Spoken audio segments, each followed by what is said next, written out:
국민투표 없이 내각제 개헌 추진 정치권 개헌 논의 심층 분석. 핵심 쟁점 국민투표 없는 개헌 추진론. 현재 정치권에서 가장 논란이 되는 개헌 논의는 국민투표 없이 내각제 개헌을 추진하자는 주장이다. 김진표 전 국회의장을 중심으로 한 정치권 일각에서는 현행 헌법 개정 절차의 복잡함을 지적하며 개헌 절차법 제정을 통해 국민투표를 생략하거나 간소화할 수 있는 방안을 모색하고 있다. 김진표 전 의장의 최소 개헌 제안. 김진표 전 국회의장은 2023년 7월 재헌절 경축사에서 다음과 같은 최소 개헌 방안을 제시했다. 대통령 4년 중임제, 현행 5년 단임제에서 4년 중임제로 전환. 국무총리 국회 복수 추천제 국회가 복수 후보를 추천하고 대통령이 선택. 국회의원 불체포 특권 폐지, 국회의원 특권 축소.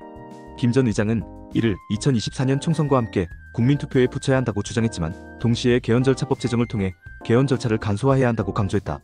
개헌절차법 제정의 핵심 내용. 개헌절차법 제정 논의의 핵심은 다음과 같다.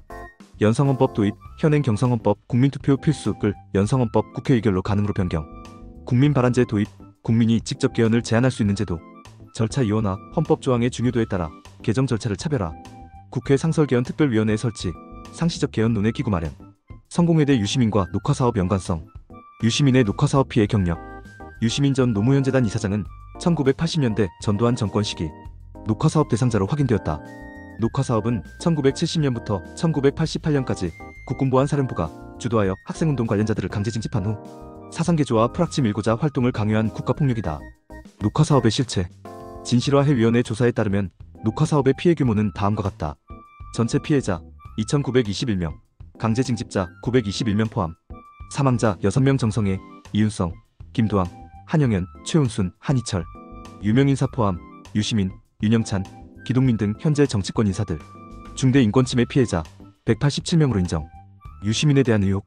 일부에서는 유시민이 녹화사업 과정에서 녹화 완료로 보고되었음에도 불구하고 이후 순조로운 정치 경력을 걸어온 점에 대해 의혹을 제기하고 있다. 그러나 이는 확인되지 않은 추측성 주장이며 녹화사업 피해자들의 사후 행적은 개인별로 다양했다는 점을 고려해야 한다. 김제동과 중앙일보 홍석현의 관계. 김제동의 중앙일보 방문. 2011년 방송인 김제동이 중앙일보 편집국 간부들과의 간담회에서 중앙일보 지면에 대한 쓴소리를 한 바 있다. 당시 김제동은 중앙일보를 읽다 보면 기사인데 사설 같은 느낌이 들어 혼란스럽다며 객관적 보도를 주문했다. 최근 김제동의 입장 변화. 2024년 김제동은 자신의 과거 사회적 발언에 대해 회고하며 늘 총선에 출마한 듯한 삶을 살았다고 평가했다. 그는 현재 웃기는 일에 집중하고 싶다며 정치적 발언을 자제하는 입장을 보이고 있다. 조국과 리세코리아 행동의 실체. 조국의 리세코리아 행동 출범. 조국 전 법무부 장관은 2024년 1월 리세코리아 행동 출범을 주도했다. 이 조직은 다음과 같은 활동을 전개했다.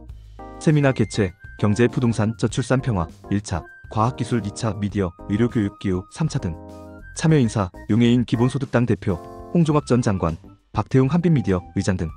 목표, 범민주 진보세력 연대와 2024년 총선 대응. 홍석현의 리세코리아와의 관계. 홍석현 중앙일보 JTBC 회장은 2017년 자신의 리세코리아 프로젝트를 추진한 바 있다. 이 프로젝트는 13개 분과위원회를 구성하여 국가개혁 방안을 논의했다. 조국은 자신의 리세코리아 행동이 홍석현 회장의 리세코리아와 전혀 관계없다고 강조했지만 명칭의 유사성으로 인해 논란이 지속되고 있다. 국무총리 국회 복수추천제의 의미. 제도의 핵심 내용. 국무총리 국회 복수추천제는 분권형 대통령제 또는 책임총리제로 가는 중간 단계로 평가된다. 이 제도의 특징은 국회가 복수의 총리 후보를 추천, 대통령이 추천된 후보 중 한 명을 선택하여 임명, 총리의 실질적 권한과 책임 강화, 내각제로의 전환 수순. 정치권 일각에서는 이 제도가 점진적 내각제 전환을 위한 수순으로 해석하고 있다. 이재명 더불어민주당 대표도 책임총리제와 연성헌법 도입에 관심을 보이고 있다는 관측이 있다. 개헌절차법 제정의 쟁점. 현행 개헌 절차의 문제점. 현행 헌법 개정 절차는 다음과 같다. 발의, 국회 제적의원 과반수 또는 대통령. 공고, 대통령이 20일 이상 공고. 국회 의결, 제적의원 3분의 2 이상 찬성 기명투표. 국민투표, 국회의원 선거권자 과반수 투표, 투표자 과반수 찬성. 공포, 대통령이 즉시 공포. 개헌절차법의 주요 내용. 개헌절차법 제정 논의의 핵심은 다음과 같다. 국민발안제, 일정 수 이상 국민이 직접 개헌 제안. 절차 간소화, 국회 의결만으로 개헌 확정 가능. 국민투표 선택제, 국민 요구 시에만 국민투표 실시. 연성헌법 도입, 일반 법률과 유사한 개정 절차. 정치적 함의와 우려. 민주주의 후퇴 우려. 국민투표 없는 개헌 추진에 대해서는 민주주의 후퇴 우려가 제기되고 있다. 국민투표는 주권자인 국민의 최종의사 확인 절차로서 다음과 같은 의미를 갖는다.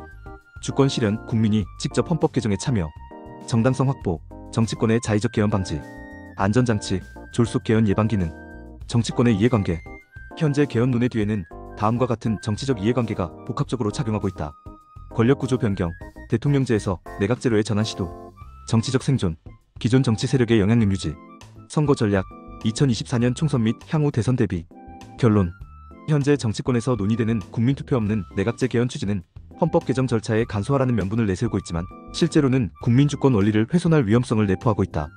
유시민, 김재동, 조국 등 주요 정치 인사들의 과거 경력과 현재 활동은 이러한 개헌 논의와 직간접적으로 연결되어 있으며 특히 조국의 리셋코리아 행동과 홍석현의 리셋코리아 프로젝트 간의 연관성은 정치권 개편 시도의 일환으로 해석될 수 있다.